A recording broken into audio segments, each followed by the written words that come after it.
morning students. Today we are going to discuss about the energy auditing in air compressors. Okay. So everyone are aware of air compressors. So first let us know what is air compressor and where we are using it and what for the purpose we are using it. So air compressor is a device which is used to compress the air to the required pressure. Okay. So the air available is in the atmospheric pressure. If you want to require, if you are for more pressure, if you want to increase the pressure, then definitely we need a device. So that device is air compressor. Okay.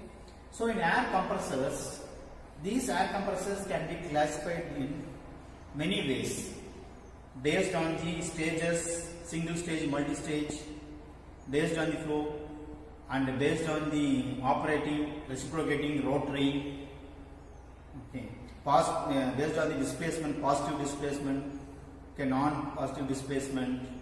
So initially first let us come with the what are the main parts of the compressor. Okay.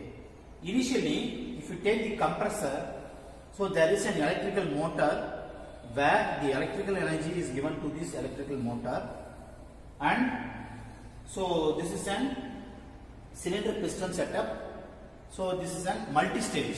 Okay, in the later we will explain what is this multi-stage. So this is a piston and a cylinder setup. So here at the bottom there is a crankshaft. Okay, so this crankshaft and the pulley of this electrical motor is connected to a belt rail. You can see here. So this is a belt. Okay, so what is use of the belt is the power from the motor is transmitted to the crankshaft. So this is the use. So initially by the electrical energy, the motor, the pulley is rotated.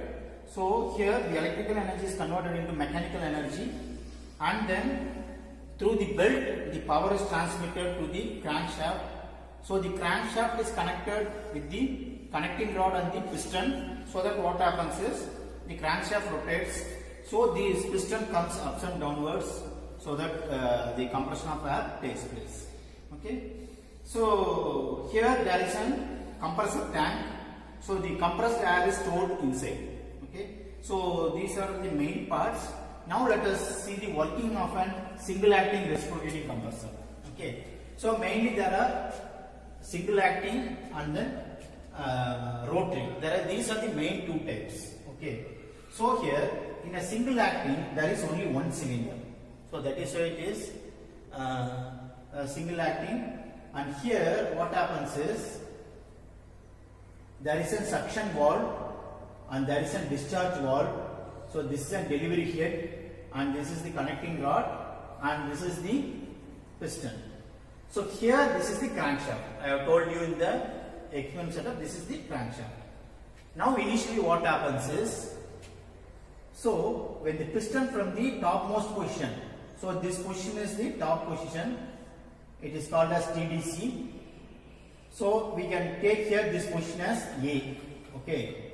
So when the piston comes downwards, what happens is here a empty space called as the vacuum space is created. Okay.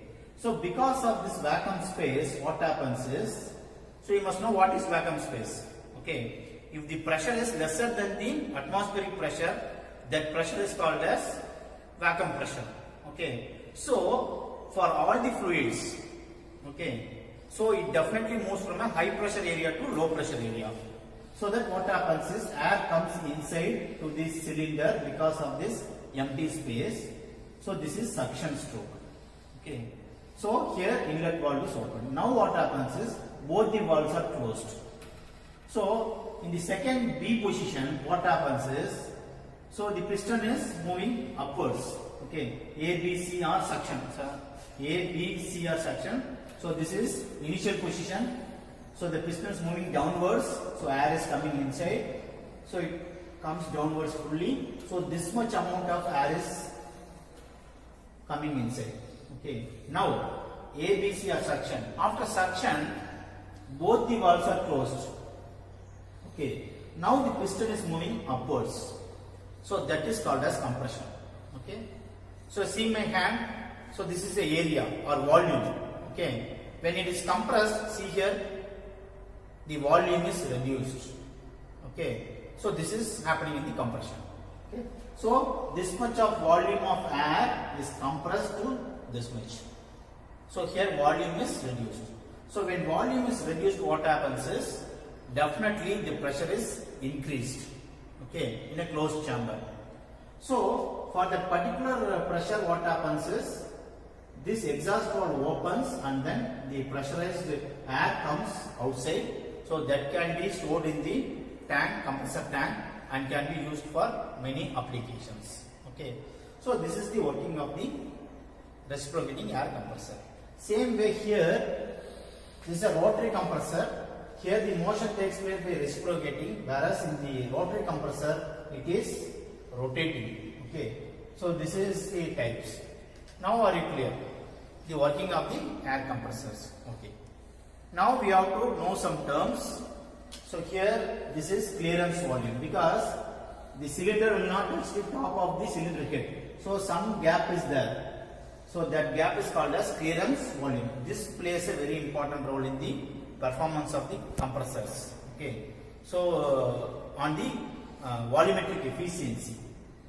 And then what happens is, in the reciprocating and rotary compressors, we have to get the maximum air compressed by the minimum work done. Okay, so that is very, very important. Okay, so in IC engines and other things we are telling efficiency. Here we are going for the volumetric efficiency. Okay, so that we have to know what is free air delivered. Okay, so at normal pressure and temperature, the amount of air compressed is called as free air delivered. Okay, so that free air delivered we have to know, and then we have to work out what is the performance of air compressors, so that we will go for the air compressors. Here now we are clear about the working of the air compressor and everything. So now I want to do an energy audit in this air compressor. So what is energy audit is, we have to find out, we have to eliminate the wastage of air or leaks. This is the main thing. Okay, if you take a balloon, if you have a small holes, what happens is the air inside will come outside within a fraction of seconds. Okay, so the same concept is applicable for this air compressors. So in the compressor tank or in the passage, there should not be air leaks. Okay, to understand this concept, if you go for the application of the compressed air, we are using compressed air in the inflation of tires in our vehicles. Okay, so when the vehicles are moving, what happens? If some many small tiny particles get inside the tire, so immediately the tire is punctured. Okay, having noticed that when you go for a shop, to the puncture shop, what he does is, he takes away the tube inside the tire and immediately fills the air. Okay, and then he just put the tube with the air inside and water. So what happens is, so the air coming out of the tube creates a bubbles in the water. So easily we can find out where the holes is in the tube. So this is a method to find out the leakage. So here also the main thing is, there should be no leaks in the air compressor. Okay, and second one is, we have to gain here work done. So the work is delivered by the electrical motor. Okay, so here 3 stages of compression takes place. Okay, one is adiabatic compression, another one is isentropic compression, and third one is polytropic compression. Okay, in these 3 types of compressions, what is this? We are preferring isothermal compression, because for least work done, we can get the maximum air compressed in isothermal compression. So the work done is less. So first thing, we have to prefer isothermal compression. Okay, at constant temperature we are thinking. And second one is, see here, if you want to achieve compressed air in industries, we need compressed air of very high pressure. Okay. At that time, we can't compress the air in a single stage, in a single system. So if such a thing is needed, what we have to do is, we have to build a big cylinder, big piston, and we have to do compression. So if we do like that, what happens is, more amount of heat is generated because of compression. So the quality of the air, when the air is getting heated, what happens is, the compression takes place in difficulty. So more work done is required if the air is hot. So that is why compression in a single stage is not preferred for high pressures. That is why we are going for multi-stage compression. So this is multi-stage compression. So what is the concept is, we are compressing the air to the required pressure in 2 stages. Okay, that's all. We can increase the stages. We can go for 3 also. Okay. So see here. So this is the inlet. This is called the low pressure cylinder, and this is the high pressure cylinder. So what happens is, initially air is coming inside. So the first air is compressed. So when air is compressed, what happens is, so we required pressure is we are obtaining. Okay. So when air compressed, it is getting some heat. It is heated. So when it passes through this is called as intercooler. Okay. What is the purpose of intercooler is, by convection method, the heat from the air is taken away. Okay. So the air is cooled here. So when the cooled air comes here, again the compression takes place. Okay. So only less amount of work is required in multi-stage compression. If there is no intercooler, the air can be compressed. But what is the main thing is, more amount of energy is required, work done is required. So the work done is electrical energy. So more amount of electrical energy is utilized. So by this perfect intercooling, we are getting less work done, so that less amount of electricity is used. So this is the only main method by which the energy can be saved in air compressors. So this is one of the major type of energy auditing. So already we have studied in the second unit about the basic energy audit. Just by visual inspection we can see whether leaks are available. And second one is, this is multi-stage compression. And third one is, by installing at the exit, by installing the nozzles, we can we can find out the test by calculating the pressures and by calculating the volume of the air, how much amount of air is taken inside, and then what is the inlet pressure and what is the delivery pressure, and calculating the difference in the pressures by H1 and H2. So by all these values we can find out the performance of the air compressors.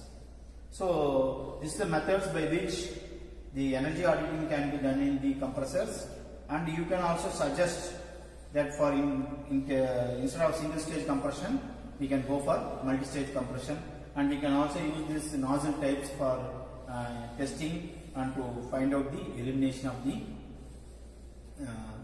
compressed airs. So these compressed airs, why we are preferring the compressed airs is, air is at free of cost, and because of the system no pollution is there. Okay, and the area is also kept clean because it is pneumatic.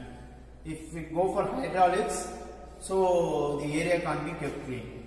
But here nowadays in foundry industries we are using this compressed airs for spray paintings, for pneumatic vice, pneumatic hammers. So lot of applications are there for compressed air. So here, but in all the systems, the compressor cannot do the work by itself. Okay, so we need a system to do the work. That is why we are using this electrical energy. Okay, if we want to save more energy, we can install some solar photovoltaic methods to get the direct current, and by that current, by the storage battery, we can use to run the compressors. Okay, so these are some of the methods which I have suggested, but lot of methods are available in our day-to-day life. If we go through, we can get some ideas.